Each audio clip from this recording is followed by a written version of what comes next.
orang awam saja, Ronald Tanur itu tidak mungkin bebas.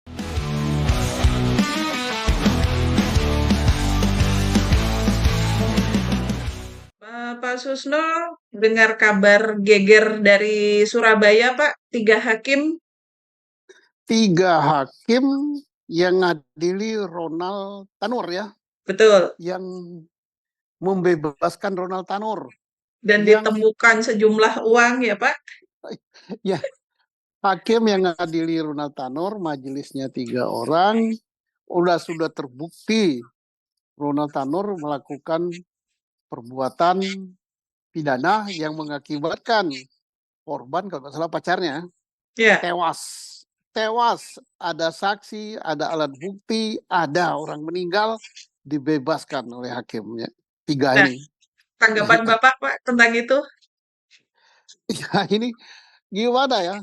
Saya ini hampir minta dialiri oksigen di hidung ini. Kenapa? Sesak napas. Gitu. Saking Sesak, terkejutnya gitu, Pak. sesak napas melihat dunia peradilan Indonesia seperti ini. Hmm. Ya nggak jelas penyidiknya, nggak jelas penuntutnya. Kemudian demikian juga lebih parah lagi hakimnya. Hakim ini kan baru mengajukan kepada pemerintah dan DPR minta naik gaji gitu kan. Betul. Sampai mogok ya, Pak. Sampai mogok. Tapi ternyata di rumahnya, di laci di kantornya ditemukan duit miliaran. Masih kurang ya. Oke lah, saya nanggap ini kan 3 hakim ini, pertama kita terkaget-kaget ya. Karena menurut orang awam saja, Ronald Tanur itu tidak mungkin bebas gitu. Jelas dia melakukan kesalahan, suatu perbuatan, entah sengaja, entah alfa, tapi menyebabkan jiwa orang lain melayang. Dalam hal ini pacarnya. Alat bukti lengkap, itu kan saksi ada dan sebagainya, tapi divonis bebas gitu oleh 3 hakim ini. Kemudian oleh turun Komisi Yudisial, kita berterima kasih kepada Komisi Yudisial. 3 orang ini direkomendasi untuk diberhentikan dari hakim. Gitu. Nggak boleh jadi hakim lagi, tapi gajinya tidak diberhentikan. Saya nggak tahu putusannya kok kayak gitu. Tetapi ya kita terima kasih kepada jaksa gitu. Hebat, kita acungi jempol jaksa kita ya. Kepala yang baik waktu kita puji, kita hormat pada jaksa. Ternyata jaksa tidak diam. Dia telisik gitu. Mengapa orang ini dibebaskan? Jadi jaksa ini selain dia naik banding, tapi dia menelisik. Kok bebas orang ini ya? Tapi nggak tahu, polisi kok nggak menelisik. Mestinya polisi menelisik juga gitu ya, karena penyidiknya polisi. Tapi jaksa, oke lah siapapun kita hormat pada jaksa. Dia telisik ternyata, oh di balik putusan bebas itu ada udang gede-gede gitu. Kenapa udangnya gede? Ya miliar kan. Dan Hmm. ketemu di 3 hakim ini. Ya alhamdulillah langsung ditangkap, langsung ditahan gitu. Mudah-mudahan segera diproses pidana suap atau korupsinya, dan mudah-mudahan hakim yang ngadilinya tidak masuk angin gitu, karena temannya kan yang diadili ini kan. Dan banyak hakim yang seperti ini ternyata. Hakim agung ada, hakim pengadilan tinggi ada, hakim pengadilan negeri ada, dan banyak gitu.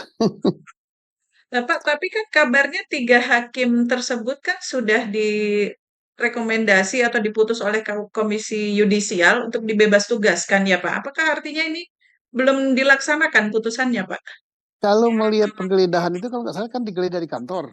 Iya, Ya, ada di kantor ya, terus baru iya. ke rumah, ke apartemen. Ya berarti dia masih ngantor gitu. Nggak jelas saya, Mahkamah Agung ini gimana maunya. Sudah ada putusan dari KY demikian, mestinya ditindaklanjuti dengan apa ya, Dewan Kehormatan atau apa itu. Kemudian lakukan pemecatan. Ya kalau putusan dari saran dari KY itu diberhentikan dari hakim. Tapi nggak tahu dari pegawai negeri diberhentikan apa tidak. Karena hakim itu selain hakim dia pegawai negeri. Kalau diberhentikan dari hakim berarti masih pegawai negeri, masih nerima gaji. Tapi Tuhan itu adil gitu. Ketangkap pidana lebih berat lagi yaitu korupsi. Maka saya yakin kalau korupsi sudah ketemu dan terbukti, ya selain dipecat, ya bukan diberhentikan ya, dipecat dari hakim, dipecat jadi pegawai negeri, dan dipenjara. Gitu. Ya mudah-mudahan hakim yang ngadili tidak main jiwa korsa, jiwa korup, gitu ya. Udah adil lah.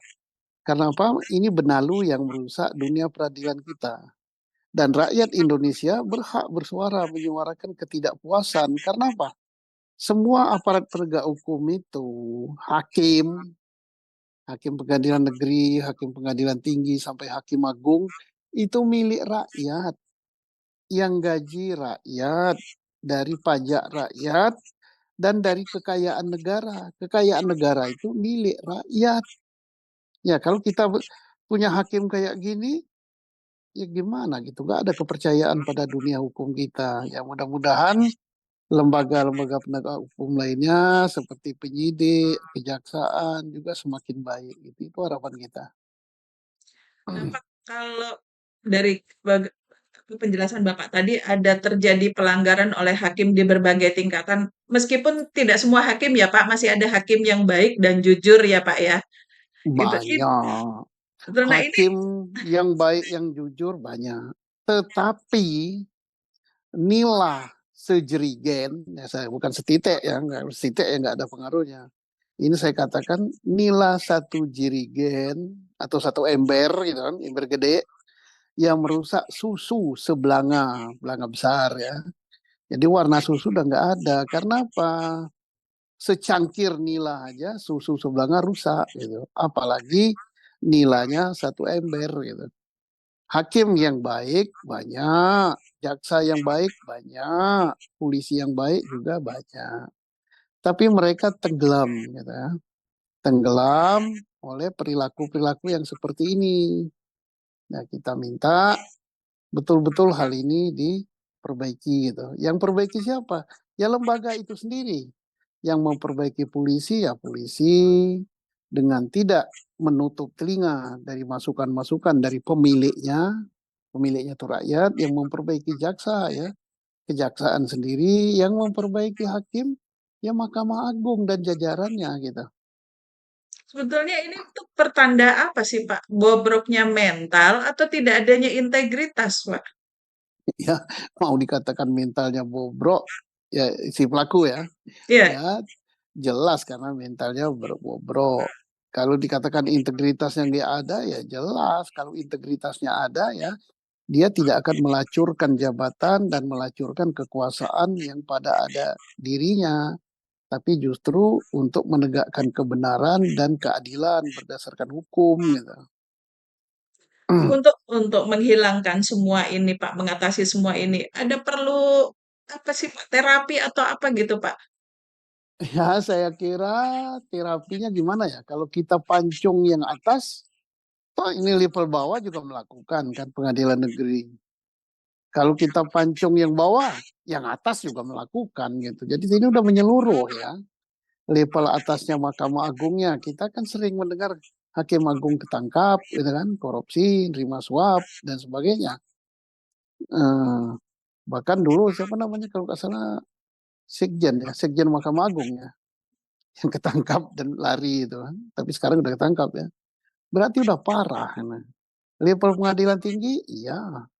Level pengadilan negeri, iya. Saya nggak tahu diapain. Ya Atau mudah-mudahan perlu potong satu generasi Pak? ya generasi yang mana? Oh, generasi bawah juga ada melakukan juga. Mungkin diganti gitu dia. Dibubarin dulu baru dibentuk baru atau gimana? Saya nggak tahu lah. Otak saya nggak sampai sana. Saya ini kan petani kan. Petani tapi merasakan misalnya dampak ketidakadilan, mengikuti perkembangan. Saya ini petani, nggak tahu caranya gimana.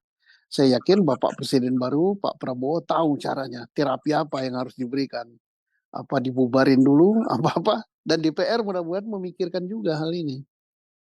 PR besar ya Pak ya? PR besar ini. Baik, terima kasih Bapak.